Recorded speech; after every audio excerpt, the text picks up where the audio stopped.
Saviez-vous que 90% des matelas vendus sont composés de plastique?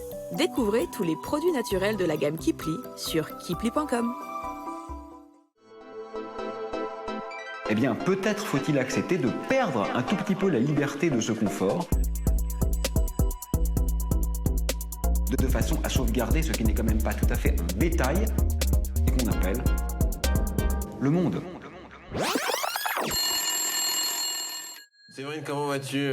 J'espère que t'es assise là. Hein. Oui, je suis bien assise. Oui, assieds-toi confortablement là, parce que je te le dis, là, je suis en craquage complet, là, ça va pas du tout. Ça va pas te plaire ce que je vais t'annoncer. Aïe. Bon, voilà, je me suis dit pour me remonter le moral, je vais me faire un petit marathon. Eh ben c'est bien, tu vas faire du sport, Warner. Ah non, on parle pas de la même chose. Là. Ces dernières semaines, je me suis fait un marathon en Europe. J'étais à Stockholm, je suis passé par Madrid, Barcelone, Porto. C'était formidable, hein. Waouh, bah j'imagine que t'as pas fait ça avec ton vélo cargo. Ah non, j'ai fait ça avec un cargo, mais pas avec un vélo. On était plutôt sur de la première classe, voilà. Ah carrément, première classe en avion. Ouais, en avion, ouais. Mais tu pensais à quoi? Je pensais à un vélo cargo, avec tes petites affaires devant, et puis tu pédales et tu fais les capitales d'Europe. Ah ouais, non, mais ça m'aurait pris trop de temps, j'aurais pas pu faire ça. Ok, bon bah je pense que là t'as un sérieux problème d'empreinte. D'empreinte, non, je suis passé la douane sans problème, avec mon passeport, tout était en règle. Non mais je te parle de l'empreinte carbone, Werner. Ah, je savais que j'avais oublié quelque chose. Bon, on va pas reprendre tout ce qu'on a vu depuis le début, mais là, étant donné qu'on n'a pas parlé de mobilité, je pense qu'il est vraiment temps qu'on aborde cette thématique. Le transport aérien, tu sais que c'est 2,8% des émissions de tous les transports, et donc 0,8% du total des gaz à effet de serre. C'est pas rien quand même. Bon, Séverine, tu vas être contente. Je suis quand même allé à l'aéroport sans prendre le SUV. Ah bah encore heureux, Werner, parce que tu sais que les voitures sont quand même les championnes de la pollution. Elles représentent à elles seules 60,7% des émissions totales de CO2. Ah ouais, quand même. Eh oui. J'ai bien fait d'y aller en bus.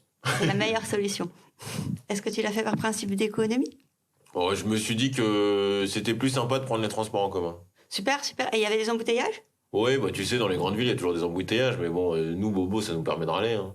Sache quand même, Werner, que les embouteillages en ville, parce que vous êtes vraiment souvent confrontés à ces problèmes d'embouteillage, vous les urbains bobos, ça contribue à 70% de la pollution urbaine. 70%? Oh bah techniquement, c'est pas de ma faute, parce que je t'ai dit, j'étais pas là les week-ends derniers. Concrètement, Séverine, même si j'ai déconné avec mon empreinte carbone, qu'est-ce que je peux faire pour me rattraper? Eh bien, essaye d'imaginer tes prochains séjours un peu moins loin, un peu plus axés sur la découverte plus que sur la distance. Par exemple, plutôt que d'aller à Barcelone, pourquoi tu passes pas ton temps à visiter une région de France et faire le tour des villes françaises, par exemple? Il y aura certainement plein de spécialités culinaires que tu ignores, que tu connais pas et que tu pourras découvrir en France aussi. Alors c'est vrai que je pourrais faire des villes de France, mais j'avais aussi envie de m'inspirer de villes écologiques comme Stockholm. Les pays scandinaves, ils sont en avance sur nous. Qu'est-ce que t'en penses?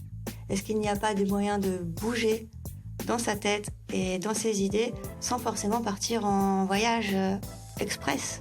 Aller sur le site de Consoglobe par exemple? Aller sur le site de Consoglobe par exemple, visionner des documentaires et même très simplement prendre ton vélo cargo et aller voir les gens autour de toi qui font les choses différemment. Les mobilités douces sont tous ces nouveaux moyens de transport qui nous permettent de nous déplacer sans trop consommer d'énergie et émettre de polluants. Mais du coup, t'as des exemples à me donner de mobilité douce? Oui, bien sûr, et tu les connais tous. Tu connais le vélo, évidemment, tu connais la trottinette, le skateboard, les patins à roulettes ou le roller. On a maintenant les gyropodes, tout ça, c'est la mobilité douce. En tant que hipster, je vais faire ma petite sélection et je t'avoue que je vais opter pour le skateboard qui ira très bien avec ma nouvelle casquette. Génial, Werner, tu vois quand tu veux. Je sais, je pense que je vais pouvoir me rattraper. Si je te dis covoiturage, vélo et transport alternatif avec des énergies renouvelables. Super, en plein dans le mille. Est-ce qu'il y en a un qui est mieux que l'autre? Pour moi, la reine restera la bicyclette. Le vélo, c'est le roi de la ville et de la campagne. Mais ça fait un peu loin pour aller jusqu'à Stockholm. Oui. Mais ne renonce pas à ton voyage à Stockholm, mais prépare le mieux et évite d'enchaîner les villes les unes après les autres comme tu l'as fait. Et si tu dois prendre l'avion pour te déplacer quelque part, essaye d'envisager tes transports sur place de manière différente. Ah bah du coup je suis parti sur mon SUV, donc à Stockholm j'étais en vélo. Eh ben c'est parfait. Voilà, donc j'ai récupéré mes smiles consommateurs ou pas? À mon avis, sur cet épisode, tu vas passer au rattrapage. Mais quand même, continue, persévère, tu vas y arriver. Merci Séverine, je vais passer le message à mon voisin et puis on se retrouve pour un prochain épisode. Ça marche, Werner. Bourgeois ou bohème, choisissez votre camp. Pas besoin d'étiquette. Et comme vous le savez, chacun sa route, chacun son chemin. Passe le message à ton voisin. Exactement, Werner. Vous pouvez retrouver toutes les informations sur le site de Consoglobe et n'oubliez pas de suivre la page YouTube du studio CQTF. On se retrouve très bientôt pour un nouvel épisode.